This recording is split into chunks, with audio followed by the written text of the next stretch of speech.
Health news మీకోసం.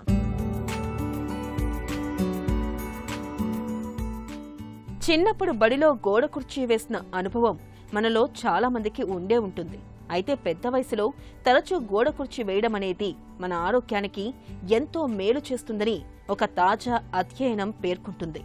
గోడ కుర్చీ వేయడం అనేది రక్తపోటును చక్కగా నియంత్రిస్తుందని చెబుతున్నారు ఆస్ట్రేలియాకు చెందిన శాస్త్రవేత్తలు.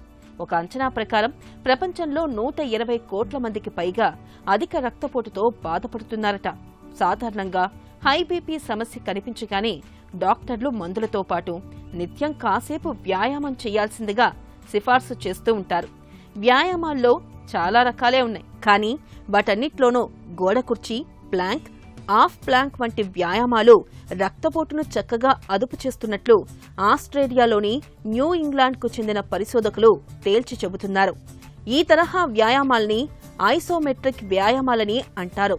యోగాసనాల్లో తాడాసనం, వీరభద్ర ఆసనం వంటివి ఈ కోవలోకే వస్తాయి. సుమారు 16,000 మంది బీపీ బాధలతో రకరకాల వ్యాయామాలు చేయించి వాటి ఫలితాలను చూశాక ఈ విషయం చెబుతున్నారు పరిశోధకులు. ఈ తరహా వ్యాయామాల వల్ల బీపీ సుమారు 14% తగ్గడం గమనించారట.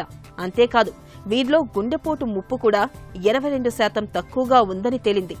ఐసోమెట్రిక్ వ్యాయామాల్లో శరీర భాగాల్లోని వివిధ కండరాలను ఒక్కసారిగా బిగబట్టి క్రమంగా వదిలేయడం ఉంటుంది. ఇది ఆయా భాగాల్లోని రక్తనాళాలను సమర్థంగా పనిచేయించి రక్త ప్రసరణను క్రమబద్ధం చేస్తుందని చెబుతున్నారు శాస్త్రవేత్తలు. ఈ నేపథ్యంలో హై బీపీతో బాధపడుతున్న వాళ్లు తరచూ గోడ కుర్చీ వంటి ఐసోమెట్రిక్ వ్యాయామాల్ని చేయడం ఎంతో మేలు.